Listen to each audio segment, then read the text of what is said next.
விதி முடியாத முன்பே சிவனுடைய உயிரை நான் கவர்ந்துட்டேன். ஒரு நேரத்தில் பக்த மார்கனுடைய உயிரை கவர சென்று அவர் எட்டி என்னை ஒதுக்கி கால பயிரவனா காட்சி கொடுத்து என்னுடைய ஆலயத்தின் உள்ளே விதி முடிந்தவர்கள் இருந்தாலும் சரி, ஆலயத்தின் உள்ளே இருக்கும் பொழுது எந்த உயிரையும் கவரக்கூடாது. அன்று முதல் இன்று வரை அவர் வெளி வந்தால்தான் உயிரை அப்படியெல்லாம் பாடுபட்டேன்.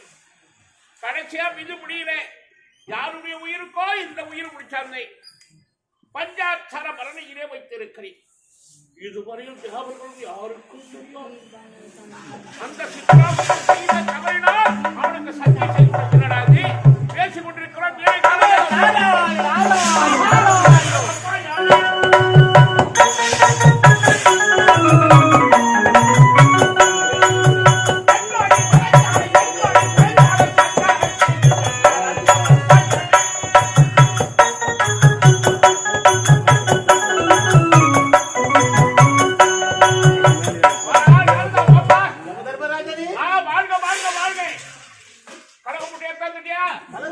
உனக்கு வேற எங்கேயும் இடம் கிடைக்கலையா? வந்தா கலகும், போனா கலகும், நின்னா கலகும், உட்காந்தாலும் கலகும், எங்க போனாலும் கலகும். நல்லா இருக்கிற வீட்டுல கலவும் மனைவி சந்தோஷமா இருப்பாங்க. போய் எத்தனை ஒண்ணு கலகம் பண்ணி விட்டு அவங்க 2 பேரையும் பண்ணிடுறேன். நடந்ததை அண்ணன் தம்பி 5 பேரும் ஒற்றுமையா இருப்பானா. அவன் வீட்டுல போய் கொள்ளி வச்சிருவேன். 4 வீடு 4 வாசப்படி வச்சாதான் உன் மனசு சந்தோஷமா இருக்கும். ஆமா, இப்ப யாருக்குடியும் கெடுக்க வரவில்லை. வந்த ஒரு தெரியுமா? பூலோகம் சென்றிருந்தே பூலோகத்திலே ஒரு பெண்ணானவள் சொத்துத்தாலி கட்டியவள் இறக்க வேண்டும், நல்ல புருஷன் உயிரோடு வாழ வேண்டும் என்று உன்னையே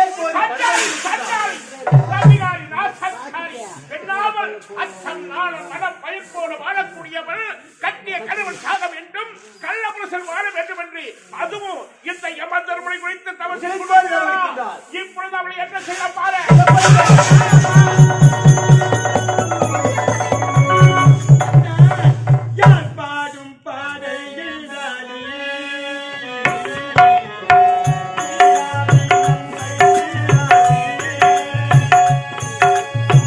யார் பாடும் பாடல் என்றாலும்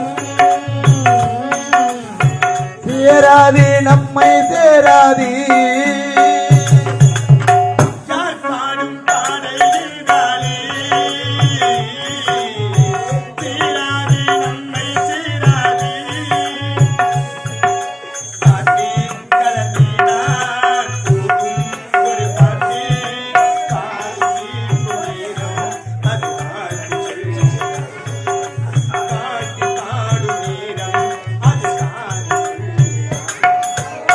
யார் பாடும் பாடல் என்றாலும்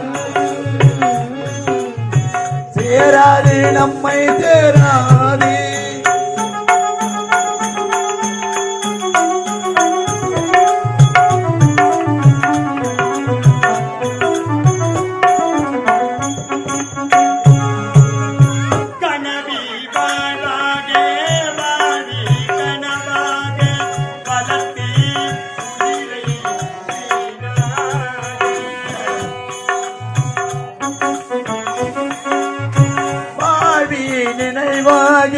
வளர்த்தேன் உயிரை நினைவாக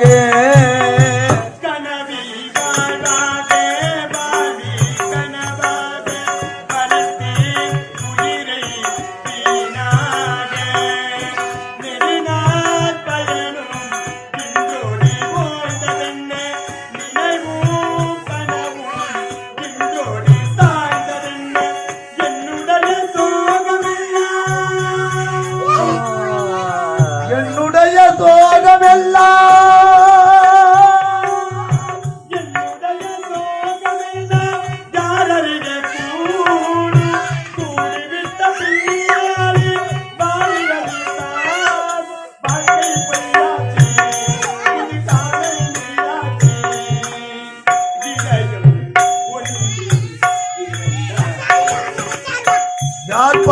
பாடல் என்றாலும்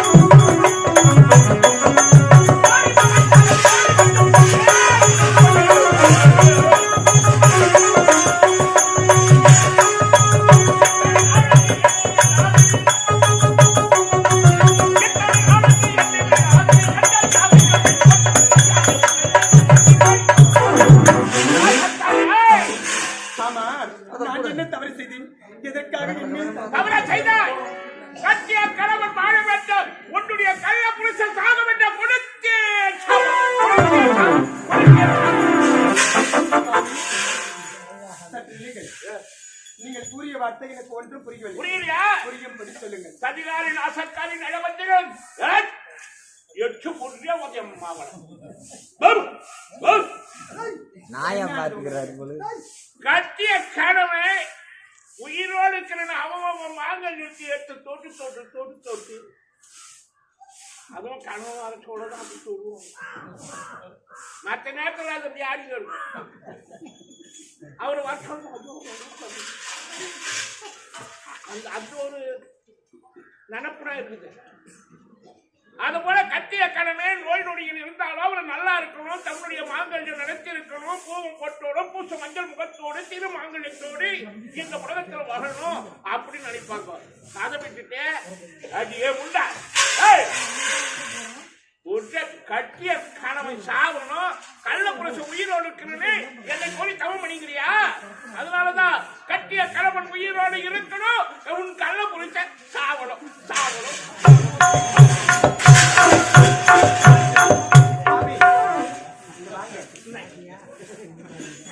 என்னை ஏமாற்ற முடியாது. ஏமாற்ற முடியாது.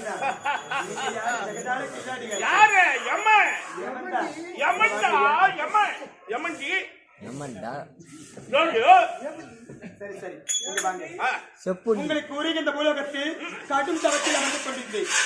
அதாவது கட்டிய கணவன் சாக வேண்டும், கள்ள புருஷன் வாழ வேண்டும். என்ன மாதிரி தவம் பண்ணிட்டேன் உங்களை குறித்தவத்தில் இருந்தேன். ஆமா ஆமா. அதனாலதான் கட்டிய கணவன் உயிரோடு இருக்கணும், கள்ள புருஷன் சாகணும் அப்படின்னு மரத்தை மாத்தி விட்டுட்டீங்க. நீங்க எவ்வளவுதானே என்ன ஏமாற்ற முடியுமா? சரி சரி இப்படி வாங்க. வந்து விட்டு சுவாமி. ஆமா, நான் எந்த கள்ள புருஷன் வச்சுக்கிட்டு இருக்கேன்? கள்ள புருஷன் நீண்ட ஆயுளோடு வாழ வேண்டும், கட்டிய கணவன் சாக வேண்டும் என்று உங்களை கூறி இந்த பூலோகத்தில் கடும் தவத்தில் அமர்ந்து கொண்டிருந்தேன் உரைக்கிறீங்க. இங்க பாருங்க, என்ன தொட்டு தாலி கட்டி என்னுடைய கணவரே இருந்து கிடக்கிறாரு. நான் எந்த கள்ள உன்னுடைய கனவுனா உன்னுடைய கனவுனா?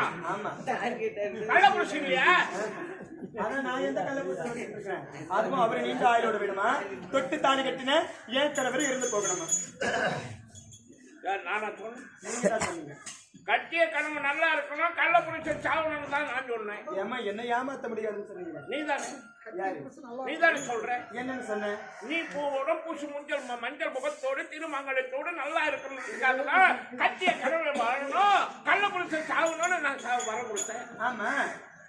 அப்போ செத்து கிடக்குத?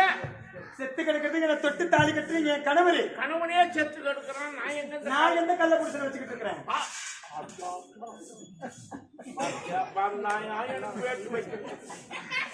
எங்கெங்கோ பாம்பு வைக்கிறாங்க, வச்சாம்பாரி எனக்கு ஒரு பாம்பு நாரதை. எப்பா புண்ணியவாரே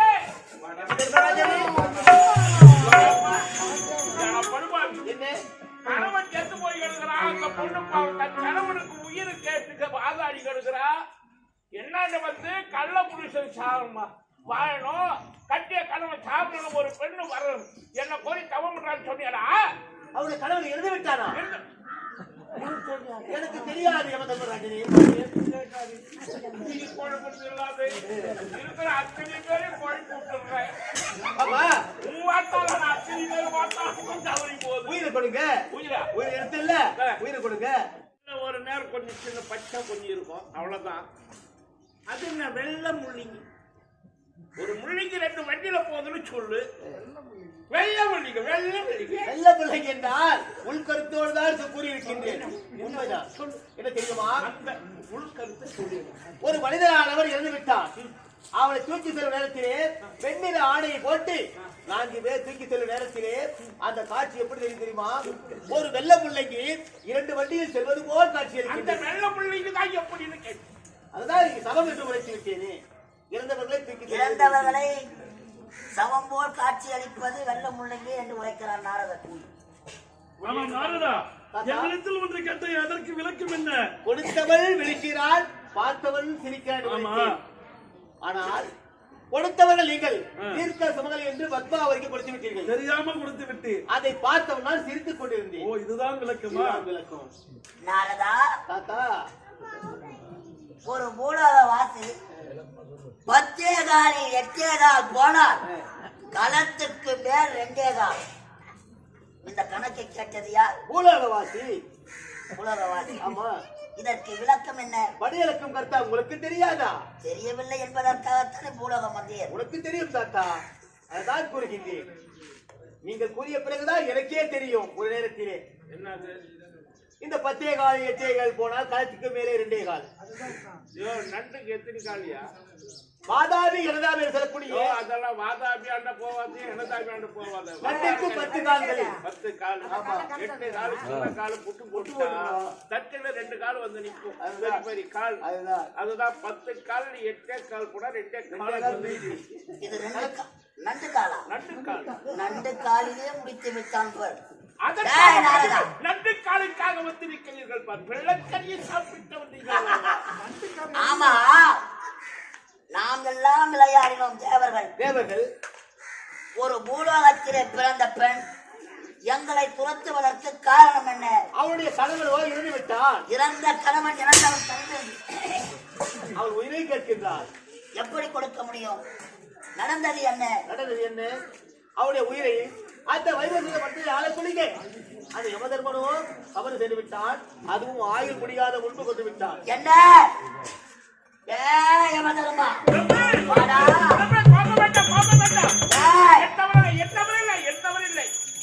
அன்று சித்திரகுப்தன் நீங்கள் முதிர்த்தீர்கள். கால பயிரும் நாங்கள் காட்சி தெரிஞ்சீர்கள். அது நான் செய்த புண்ணியம். ஆயுள் கால முடியாத முன்பே அவன் தான் கணக்கை மாற்றி எழுதி விட்டான். பழைய கணக்கையும் புதிய கணக்கையும் ஒன்றா சேர்க்க கூடாது. கணக்கில் பிணக்கு வந்து விட்டது ஐயா. யமதர்மனே, அவனுடைய சேர் ஐயா. தவறு நீ செய்தால் என்ன? உங்களுக்கெல்லாம் தெரிந்தால் இந்த மும்மூர்த்திகள் செய்தால் என்ன? ஐயனே, ஆகையால் உங்கள் அனைவருக்கு தெரிந்தால் எனக்குதான் ஆபத்து என்று பஞ்சாட்சர பேழையிலே அந்த உயிரை பாதுகாப்பாக வைத்திருக்கிறேன். யாருக்கும் தெரியாமல் வைத்திருக்கிறேன். பஞ்சாட்சர பேழையில் சிவமணியின் உயிரை வைத்திருக்கிறேன். நீங்கள் உத்தரவு கொடுத்தால் தாராளமாக உயிர் கொடுத்து எழுப்புங்கள். நாரதா, தாத்தா, நாரதன் கலகம் நன்மையில் முடியும் என்று உரைப்பார். ஆகையால் இறந்திருக்கும் சிவமணிக்கு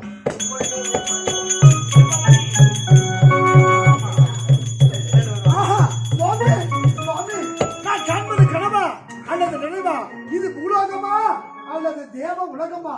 மும்மூர்த்திகள், யமதர்மர், நாரத மகமுனிவர், உங்களை பார்ப்பதற்கு நான் என்ன புண்ணியம் செய்தேன்? வாழ்க மகனே வாழ்க. என்னால் தான் உயிர் பிடித்தாய், பெண்ணால் தான் உயிர் பிடித்தாய்.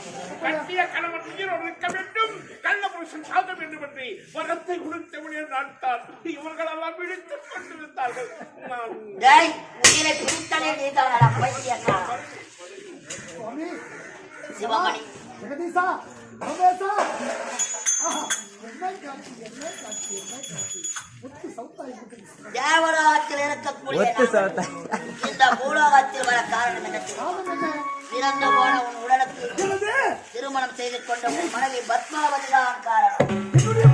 உனக்கு திருமணம் நடந்து விட்டது. உண்மை. இறந்த எனக்கு மீண்டும் மறுபிறவியை கொடுத்திருக்கீங்களே. பிறந்தவர்கள் எல்லாம் இறந்தவர்கள் மீண்டும் உயிர் பெற முடியாது. ஆகையால் உங்கள் வாழ்க்கை இறந்து போன உனக்கு இந்த மும்மூர்த்திகளிடம் போராடி உன் உயிரை மீட்டு வந்திருக்கிறார். இந்த உலகத்திலே எத்தனையோ கற்பு கரசிகள் வாழ்ந்திருக்கிறார்கள். வாழ்ந்திருக்கிறார்கள். தன் கணவன் கல்வன் இல்லை என்பதற்காக தனது கால் சிலம்புகளை ஒடித்து மதுரையே தீப்பொறியாக ஆக்கினார் கண்ணகி. கற்பில் சிறந்த கண்ணகி அவ்வளவு ஒரு கற்பு கரசிதான். தொட்டு தாலி கட்டிய கணவன் நொண்டி முடமாக இருந்தாலும் கூடையில் தூக்கி தொண்டு செய்தவன் நலாயன். நலாயினி அவளே காவியத்தில் சிறந்த பெண்மணியாக சிறந்த பெண்மணியாக விளங்கியிருக்கின்றார்.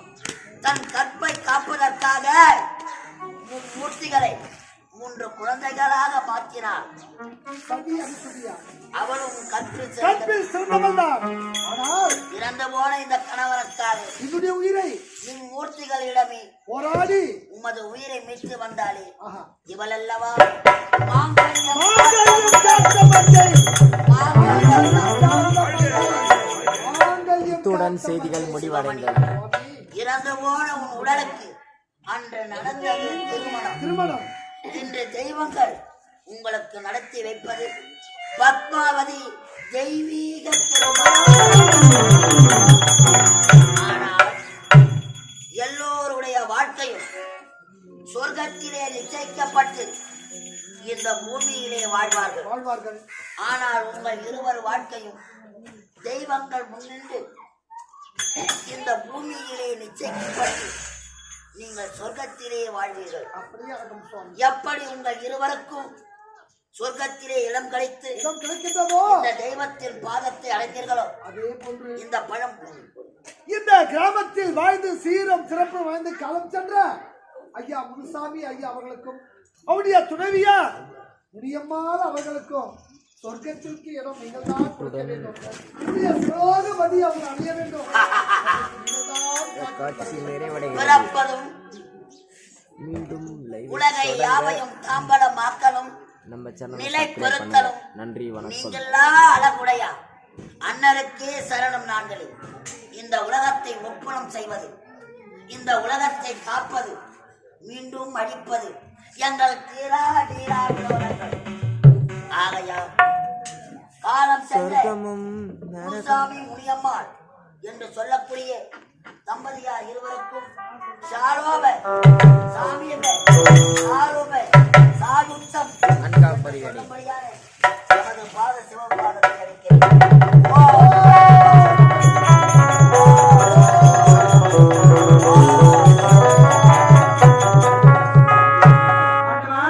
பரமேஸ்வரா ஜெகதீஸ்வரா நான் மறையாமினே உமகை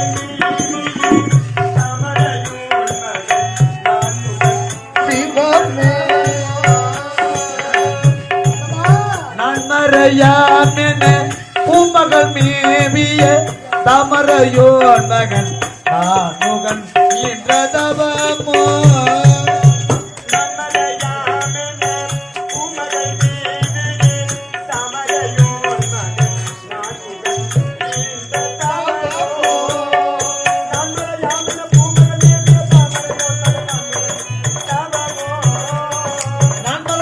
பூமகள் தேவிய தாமரையோன் மகன் ஆண்மகன் என்ற தவமோ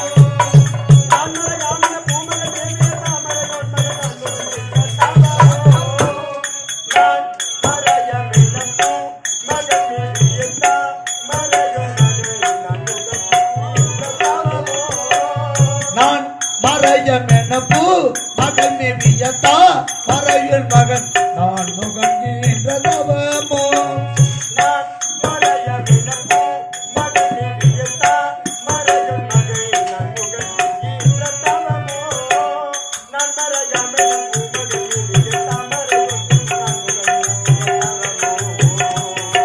நான் மறையமென பூ மகன் மேவியதா மறையில் மகன் நான் முகன் என்ற தவமோ